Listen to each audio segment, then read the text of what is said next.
ഒക്കെ എങ്ങനെ പോകുന്നു? ഇനിയിപ്പം കുറച്ച് ദിവസങ്ങളും കൂടെ ഉള്ളൂ, ഓണം ഇനി എത്തി. അപ്പോ സദ്യയൊക്കെ എല്ലാവരും വീട്ടിൽ തന്നെ ഉണ്ടാക്കുവാണോ ചെയ്യുന്നത്? സാധാരണ ഞങ്ങൾ എല്ലാ പ്രാവശ്യവും സദ്യ ഫുൾ വീട്ടിൽ തന്നെ പ്രിപ്പയർ ചെയ്യാണ്. നമ്മൾ നമ്മുടെ ക്ലോസ് റിലേറ്റീവ്സിനൊക്കെ ക്ഷണിക്കും. എല്ലാവരും കൂടി ഇവിടെയാണ് ആഘോഷിക്കുന്നത്. അപ്പൊ അങ്ങനെ പഠിച്ച ഒരു റെസിപ്പിയാണ് കൂട്ടുകറി. കൂട്ടുകറി നമ്മൾ സാധാരണ അങ്ങനെ വീട്ടിലുണ്ടാക്കാറൊന്നുമില്ല, ഓണത്തിന് വേണ്ടി മാത്രം ഉണ്ടാക്കുന്ന ഒരു കറിയാണ്. അപ്പോൾ ഇവിടെ നമ്മുടെ വീട്ടിലെ കൂട്ടുകറി എങ്ങനെ ഉണ്ടാക്കുന്നതെന്ന് കാണിക്കാനാണ് ഇന്ന് ഞാൻ വന്നിരിക്കുന്നത്. അപ്പൊ നമുക്ക് റെസിപ്പി എങ്ങനെയാണെന്ന് നോക്കാം. ആദ്യമേ ഒരു 1/2 കപ്പ് കറുത്ത കടല എടുത്ത് 6 മുതൽ 8 മണിക്കൂർ വരെ കുതിരാൻ വെക്കണം. ഇതിപ്പോ നമ്മൾ കഴിഞ്ഞ 6 മണിക്കൂറായിട്ട് സോക്ക് ചെയ്ത് വെച്ചിരിക്കുന്ന 1/2 കപ്പ് കടലയാണ്. ഇതിപ്പോ കുറച്ച് വീർത്ത് വന്നിട്ടുണ്ട്. ഇത് നമുക്ക് കുക്കറിലിട്ട് ഒരു 4 or 5 വിസിലോ അടിച്ചെടുക്കാം. അതിനായിട്ട് ഇപ്പൊ നമ്മൾ ഇത് കുക്കറിലേക്ക് ഇടുകയാണ്.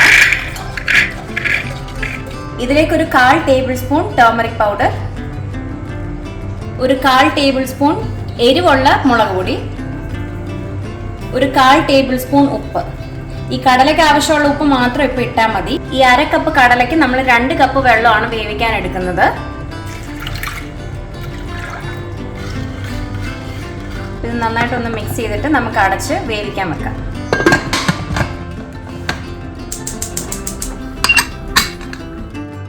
ഇനി നമുക്ക് ചേനയും ഏത്തക്കയും ഓരോ കപ്പ് വീതം വേണം. അപ്പൊ അത് നമുക്ക് ക്ലീൻ ചെയ്ത് കഴുകി മുറിച്ചെടുക്കാം. ഇനി നമ്മൾ ഏത്തക്കയും ചേനയൊക്കെ ഒന്ന് മുറിച്ചെടുക്കാൻ പോവാണ്. അറഞ്ചം പുറഞ്ചം അരിഞ്ഞിട്ടാൽ മതി. നമ്മൾ എന്തായാലും കുറച്ച് കഴിയുമ്പോൾ വെന്തൊക്കെ കഴിയുമ്പോൾ നമ്മളിത് ഉടയ്ക്കും. അപ്പം നമുക്ക് പറ്റുന്ന രീതിയിൽ വേവാൻ പാകത്തിനുള്ള കഷ്ണങ്ങളാക്കിയാൽ മതി. ഷേപ്പും സൈസും ഒന്നും നോക്കണ്ട. അപ്പോൾ ഏത്തക്ക മുറിച്ച് നമ്മൾ 1 കപ്പ് ഏത്തക്ക എടുത്തിട്ടുണ്ട്. ചേന നമ്മൾ മുറിക്കുന്നത് ഏത്തക്കയേക്കാളും കുറച്ചും കൂടി ചെറിയ കഷ്ണങ്ങളായിട്ടാവുന്നതാണ് നല്ലത്. കാരണം ചേനയ്ക്ക് കുറച്ചും കൂടെ വേവാൻ സമയമെടുക്കും. ഇതൊന്നിച്ചിട്ടാണ് നമ്മൾ വേവിക്കുന്നത്. അപ്പം ഏത്തക്കയേക്കാളും കുറച്ചുകൂടെ ചെറുതായിട്ട് ചേന മുറിക്കുന്നതായിരിക്കും നല്ലത്. അപ്പൊ ഇനി അടുത്തത് നമ്മൾ ചേനയും ഏത്തക്കയും വേവിക്കാനായിട്ട് പാത്രം വെക്കുകയാണ്. പാത്രത്തിലേക്ക് ആദ്യം 1 കപ്പ് ചേന, 1 കപ്പ് ഏത്തക്ക. ഇപ്പൊ നമുക്കൊരു 3/4 കപ്പ് വെള്ളം ഒഴിക്കാം. പിന്നെ വേവുന്നതനുസരിച്ച് നോക്കിയിട്ട് പിന്നെ വെള്ളം ഒഴിച്ചാൽ മതി. ഒരു 1/4 ടേബിൾ സ്പൂൺ മഞ്ഞൾപ്പൊടി, 1/2 ടേബിൾ സ്പൂൺ എരിവുള്ള മുളക് പൊടി, ആവശ്യത്തിന് ഉപ്പ്. ഇത് നല്ലപോലെ ഒന്ന് മിക്സ് ചെയ്ത് കൊടുത്തിട്ട് നമുക്ക് അടച്ചു വെച്ച് വേവിക്കാം. ഇടയ്ക്ക് ഇതൊന്ന് തുറന്നു നോക്കി വേവായോ എന്നൊന്ന് ചെക്ക് ചെയ്യണം. ഇതിപ്പോ 5 വിസിൽ അടിച്ച കടലയാണ്. ഇത് വെന്തോന്ന് നമുക്കൊന്ന് ചെക്ക് ചെയ്ത് നോക്കാം. നന്നായിട്ട് കുക്കായിട്ടുണ്ട്. ഇനി നമുക്ക് അരപ്പ് റെഡിയാക്കാനായിട്ട് 1/2 കപ്പ് തേങ്ങയും 1/2 ടേബിൾ സ്പൂൺ ചെറിയ ജീരകവും എടുക്കാം. എന്നിട്ട് നമുക്കത് കുറച്ച് വെള്ളം ഒഴിച്ച് ഒന്ന് അരച്ചോണ്ട് വരാം. അപ്പൊ നമ്മൾ തേങ്ങയും ജീരകവും കൂടെ അരച്ചെടുത്തു. ഈ ഒരു പരുവത്തിൽ അരച്ചെടുത്താൽ മതി. അങ്ങനെ ഭയങ്കര പേസ്റ്റ് ആവണ്ട, ഇച്ചിരി കോഴ്സ് ആയിട്ട് തന്നെ കിടന്നോട്ടെ. ഇനി നമുക്ക് ചേനയുടെ ഏത്തക്കയുടെ വേവ് ഒന്ന് നോക്കാം. ഇതിന്റെ വെള്ളമൊക്കെ കുറഞ്ഞു തുടങ്ങിയിട്ടുണ്ട്, കഷ്ണമൊക്കെ ഉടയുന്നുണ്ട്. അപ്പൊ ഇത് വെന്തിട്ടുണ്ട്. ഇനി ഇതിലേക്ക് നമുക്ക് നേരത്തെ വേവിച്ച് വെച്ചിരിക്കുന്ന കടല ചേർക്കാം.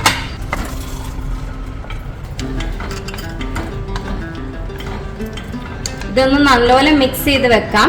ഈ കടലയുടെ വെള്ളവും കൂടെ ചേർത്തപ്പോൾ ഇതൊരിച്ചിരി വെള്ളമായി പോയിട്ടുണ്ട്. അപ്പൊ നമുക്ക് ഇതൊന്ന് കുറുകി വരുന്നത് വരെ ഹൈ ഫ്ലെയിമിൽ വെക്കാം. ഇതിലെ വെള്ളം പറ്റുമ്പോഴത്തേനും നമുക്ക് കുറച്ച് തേങ്ങ വറുത്തെടുക്കണം. അപ്പൊ ഞാനിത് അപ്പുറത്തെ സ്റ്റവിലേക്ക് മാറ്റിയിട്ട് ഇവിടെ ഫ്രൈങ് പാൻ വെക്കുകയാണ്. ഫ്രൈങ് പാനിലേക്ക് കുറച്ച് വെളിച്ചെണ്ണ ഒഴിച്ചു കൊടുക്കാം. നാടൻ കറികളൊക്കെ ആയതുകൊണ്ട് വെളിച്ചെണ്ണ തന്നെ ഉപയോഗിക്കുന്നതാണ് നല്ലത്, ആ ഒരു കേരള സ്റ്റൈൽ ടേസ്റ്റ് കിട്ടാനായിട്ട്. എണ്ണ ചൂടാവുമ്പോൾ ഒരു 1/2 ടേബിൾ സ്പൂൺ കടുക് ഇട്ട് പൊട്ടിക്കാം. കടുക് പൊട്ടി വരുമ്പോൾ അതിലേക്ക് കുറച്ച് കറിവേപ്പില ഇട്ട് കൊടുക്കാം. 2 വറ്റൽമുളക്,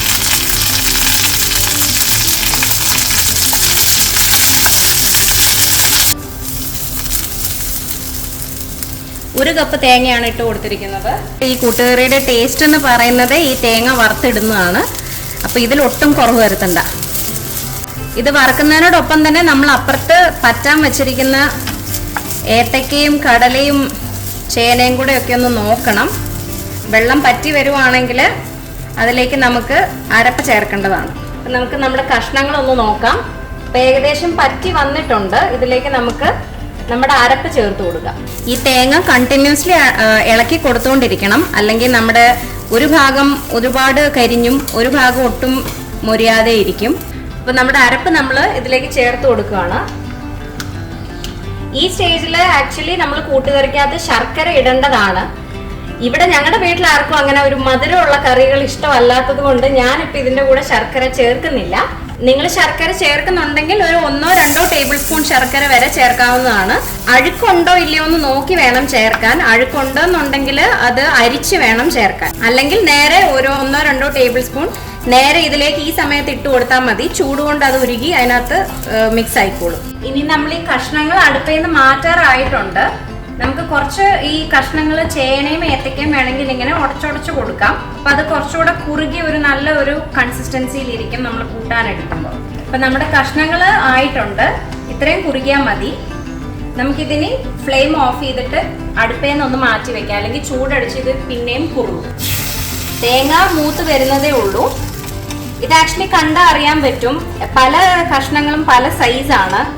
ഇത് ചെറുകി എടുത്തപ്പോൾ അങ്ങനെ ആയിരുന്നു. ഇത് ഞാൻ സാധാരണ ഉണ്ടാക്കുമ്പം ഇത് ജസ്റ്റ് ഒന്ന് മിക്സിയിൽ അടിച്ചെടുക്കുവാണ് ചെയ്യുന്നത്. അപ്പം നമുക്ക് യൂണിഫോം ആയിട്ട് കിട്ടും. അങ്ങനെ ആകുമ്പോൾ നമുക്ക് വഴറ്റുമ്പോഴും എല്ലാം യൂണിഫോം ആയിട്ട് കിട്ടും. ഇതിപ്പോൾ കണ്ടാൽ തന്നെ അറിയാം, ചില ഭാഗങ്ങൾ കൂടുതൽ മൂത്തിട്ടുണ്ട്. അതിപ്പോൾ നമ്മൾ ഇളക്കിക്കൊണ്ടിരുന്നാൽ മതി.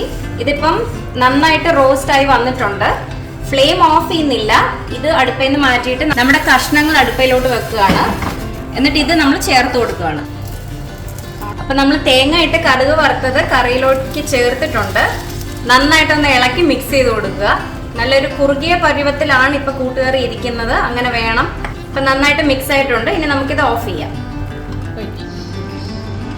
അപ്പൊ നമ്മൾ നമ്മുടെ കൂട്ടുകറി സെർവിങ് പ്ലേറ്റിലേക്ക് മാറ്റി. ഇതാണ് ഫൈനൽ ലുക്ക്. ഇനി നമുക്ക് ഇതൊന്ന് ടേസ്റ്റ് ചെയ്ത് നോക്കാം.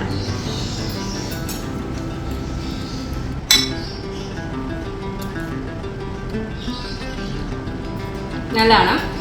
ആ ഒരു വറുത്ത തേങ്ങയുടെയും ജീരകത്തിൻ്റെയും ഒക്കെ ടേസ്റ്റാണ് മുന്നിൽ നിൽക്കുന്നത്. ഞാൻ ആക്ച്വലി അല്ലാതെ പുറത്തുനിന്നൊക്കെ നമ്മൾ സദ്യ കഴിക്കുമ്പം ഒരു മധുരത്തിൻ്റെ ടേസ്റ്റ് ആണല്ലോ കൂട്ടുകറിക്കുള്ളത്. അതാണ് ഒത്തൻറ്റിക് കൂട്ടുകറി. പക്ഷേ ഈ പറഞ്ഞ പോലെ നമ്മുടെ വീട്ടിൽ ആ ഒരു മധുരം, കറിക്ക് മധുരം ഇഷ്ടമല്ലാത്തത് കൊണ്ടാണ് ഞാനിപ്പം ശർക്കര ചേർക്കാതെ ഉണ്ടാക്കിയിരിക്കുന്നത്. നിങ്ങൾ ശർക്കര ചേർത്ത് തന്നെ ഉണ്ടാക്കി നോക്കുക. എപ്പോഴും ഉണ്ടാക്കാത്തത് കൊണ്ട് ചിലപ്പോൾ കൂട്ടുകറി എന്നൊക്കെ പറയുമ്പോൾ എല്ലാവർക്കും വലിയ സംഭവമായിട്ട് തോന്നുമായിരിക്കും. പക്ഷേ വളരെ സിമ്പിളാണ്. ഞാനിപ്പോൾ ചെയ്തത് നിങ്ങൾ കണ്ടല്ലോ. അപ്പോൾ എല്ലാവരും ഇത് ഈ ഓണത്തിന് ട്രൈ ചെയ്ത് നോക്കണം. എന്നിട്ട് എന്നെ ഫീഡ്ബാക്ക് അറിയിക്കണം. അപ്പോൾ happy Onam. See you in the next one. By.